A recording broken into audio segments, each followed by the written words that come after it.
అందరికీ నమస్కారం. ఇవాళ మనతో పాటు ప్రముఖ ఆధ్యాత్మికవేత్త ఆస్ట్రోన్యూమరాలజిస్ట్ శ్రీమతి జయప్రద గారు మనతో ఉన్నారు. మేడంతో మాట్లాడదాం. మేడం నమస్తే. మేడం నమస్తే అమ్మా. శ్రీమాత్రి నమః.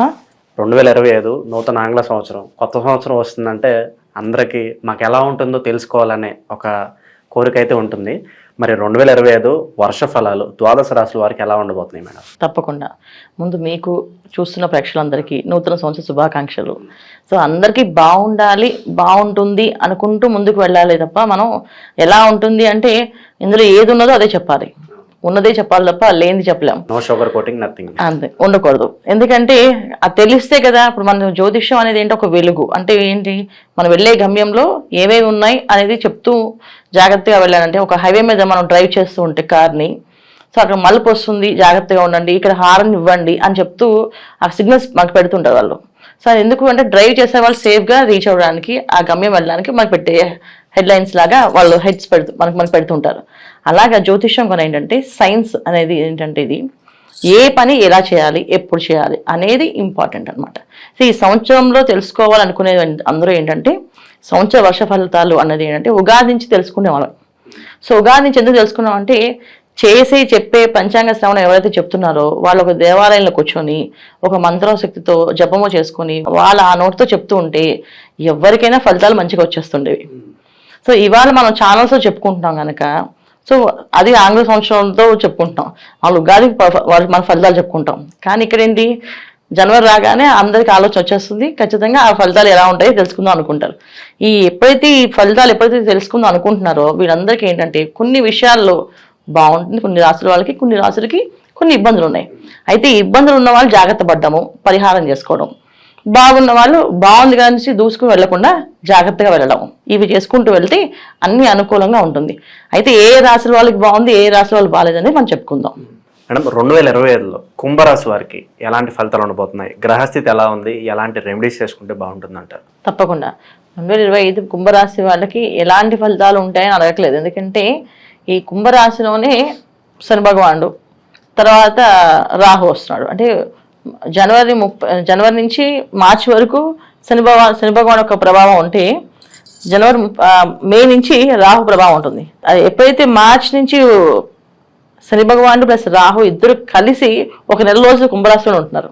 అంటే శని రాహుల కలయిక వల్ల కొన్ని ఫలితాలు వీళ్ళకి మంచి ఫలితాలు వచ్చే అవకాశం ఉంది. ఎందుకంటే ఇక్కడ రెండు పాపగ్రహాలు బలంగా కలవడం వల్ల అనుకోకుండా మనలో ఒక శక్తి వస్తుంది, సాధించాలి పట్టుదల, ఆ ధైర్యం ఆటోమేటిక్గా. అంటే పిరికి వాళ్ళు కూడా ధైర్యవంతులుగా మాట్లాడడం కానీ ఏదైనా సాధించాలని కానీ ఇవన్నీ ఎప్పుడు వస్తాయంటే ఒక నెల రోజులు బ్రహ్మాండంగా వీళ్ళకి బలం వస్తుంది. ఎంత బలం వస్తుందంటే ఇంకా ఏ పని చేయగలం, ఏదైనా సాధించగలం అనేది ఖచ్చితంగా కనిపిస్తుంది.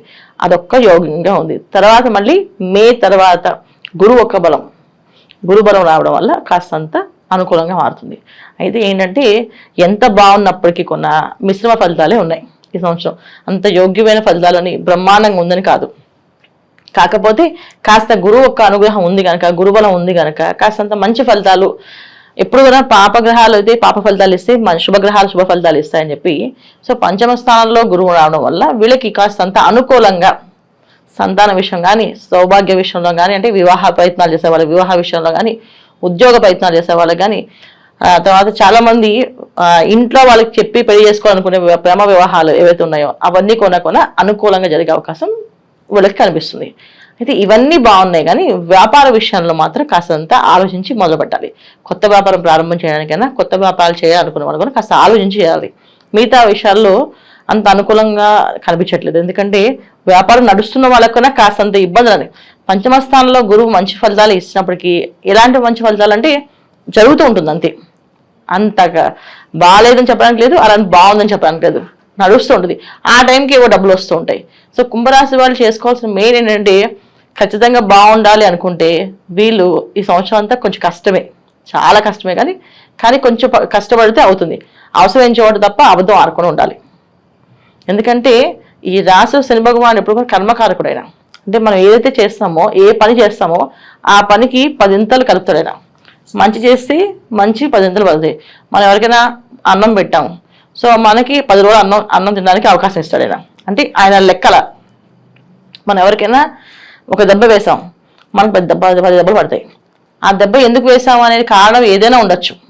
వాళ్ళు తప్పు చేశారు, తప్పు చేస్తే శిక్షించాం మనం ఎవరు, పై వాళ్ళు కదా శిక్షిస్తారు. అలా కాదు, తప్పు చేసాం కొట్టామంటే ఆ కొట్టినందుకు వాడు బాధపడతారు, తర్వాత మనం కూడా బాధపడాలి. సో ఇలాగా శని భగవాన్ కుంభరాశి ఉన్నారు కనుక ప్రతి పని కాస్త ఆలోచించి చేయాలి. ఏ పని చేసినా ఎందుకు చేస్తున్నాం అనేది ఒక ఆలోచన ఉండాలి. అవసరమైన తప్ప అబద్ధం ఆడకూడదు. సరదాగా అబద్ధం ఆడడం కానీ, సరదాగా ఏడిపించడం కానీ, ఇంట్లో ఊరికే సరదాగా అందరినీ ఆట పట్టించడం కానీ, ఇలాంటి పనులన్నీ కూడా చేయకుండా ఉండాలి ఈ మాసం. అంటే ఈ సంవత్సరం, ఈ సంవత్సరం అంతా కూడా ఇలా చేయకుండా ఉండడం వల్ల వీళ్ళకి అనుకూలంగా మారుతుంది. చేస్తూ ఉంటే కాస్తంత వీళ్ళు ఎంత చేస్తారో బయట వీళ్ళకి 10 ఇంతలు జరుగుతాయి. ఇంట్లో సరదాగా చెల్లినో అక్కనో ఏడిపించారనుకోండి, బయట ఒక అమ్మాయితో దెబ్బ పడే అవకాశం ఉంటుంది. అందుకని కుంభరాశి వాళ్ళు ఎంత బాగున్నప్పటికీ కూడా బయట వ్యవహార విషయాల్లో చాలా జాగ్రత్తగా మాట్లాడేటప్పుడు నడవడిక కానీ అన్ని కూడా జాగ్రత్తగా ఉండడము, ఆచితూచి వెళ్ళడము చేసుకుంటూ వెళ్తే అనుకూలంగా ఉంటాయి. లేకపోతే శని భగవానుడు ప్లస్ రాహువు కలిసినప్పుడు ఎంత ఎనర్జీస్ ఇస్తాడో తర్వాత వాళ్ళిద్దరూ ఉన్నప్పుడు ఎనర్జీస్ మనం ఏది చేసామో దానికి అంత అనుభవించాలి. ఇప్పుడు చాలా మంది పెద్దవాళ్ళు చెప్తుంటారు, నవ్వుతూ ఏ పని చేసినా తర్వాత ఏడుస్తూ అనుభవించాలని చెప్పేసి. సో ఎందుకంటే వాళ్ళు ఏవైతే చెప్పారో అవన్నీ వాస్తవాలే. పెద్దవాళ్ళు ఏం చెప్పినా అది వాస్తవాలుగా ఉంటాయి. సో మనం ఏ పని చేస్తున్నామో అనేది కూడా ఆలోచించి చేస్తే అనుకూలంగా జరుగుతాయి.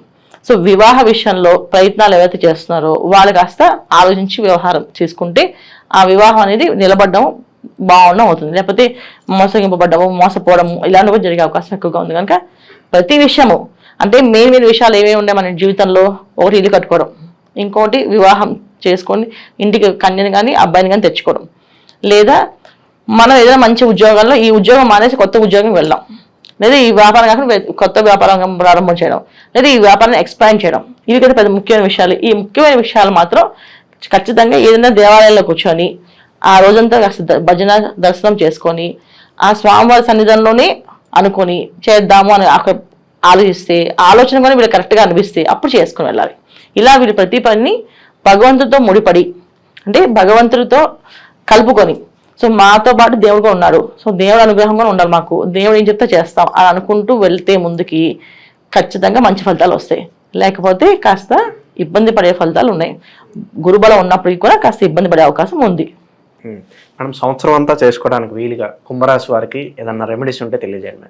తప్పకుండా. అంటే వీళ్ళకి ఎప్పుడు మన ఈ సంవత్సరం అంతా చేసుకోవాల్సిన ఏవైతే ఉన్నాయంటే భగవంతుతో ముడిపడి ఉన్నారంటే ప్రతినిత్యము చక్కగా సుబ్రహ్మణ్య స్వామి ఆరాధన, గణపతి ఆరాధన, ఆంజనేయ స్వామి ఆరాధన, ఇలా నచ్చిన దేవుణ్ణి ఆరాధన చేయడం. అంటే రెగ్యులర్గా ఒక హ్యాబిట్ అలవాటు లేదంటే అలవాటు చేసుకోవాలి.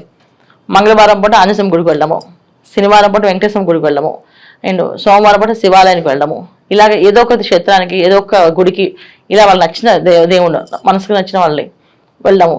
గురువారం పూట సాయిబాబా గుడికి కానీ, దత్తాత్రేయ స్వామి కానీ, శ్రీపాద వల్లభ చరితామృతం కానీ చదవడం కానీ చేస్తూ ఉంటే అనుకూలంగా మారుతాయి. అంటే ఇదే చెయ్యండి అని చెప్పడానికి లేదు, ఎందుకంటే కుంభరాశిలో డిఫరెంట్ కేటగిరీస్ పాపం ఇబ్బంది పడే అవకాశం ఉంది. ఎందుకంటే శని రాహువులు ఇక్కడ, అందువల్ల ఎప్పుడు ఎవరికి ఏ ఇబ్బంది పడతారో తెలియదు. వాళ్ళ జాతకంలో యోగ్యంగా బాగున్నారు అంటే దశలు బాగుంటే ఈ గోచర ఫలితాలు అంత పెద్దగా కనిపించవు. వాళ్ళ జాతకంలో కొన్నా అలాంటి ఇబ్బంది సిచ్యువేషన్స్ కనిపించాయంటే అప్పుడు ఈ గోచర ఫలితాలు రెండు కలిసి వాళ్ళకి భారంగా ఉంటాయి. అసలు భగవంతుని మీద ధ్యాస కాదు కదా, కనీసం నామకం చేయబుద్ధి కాదు. అంటే అలాంటి సిచ్యువేషన్స్ తీసుకొస్తారు. అందుకని చేసుకుంటూ వెళ్ళడానికి ప్రయత్నం చేస్తూ ఉంటే అనుకూలంగా జరుగుతుంది. ఇది వీళ్ళు చేసుకోవాల్సిన పరిహారం. 2025 ఓవరాల్గా కుంభరాశి వారికి ఎలాంటి ఫలితాలు ఉంటాయి, అలాగే మీరు చేసుకోవాల్సిన రెమెడీస్ తెలియజేసినందుకు ధన్యవాదాలు మేడం. నమస్తే అమ్మా. శ్రీమాత్రే నమః.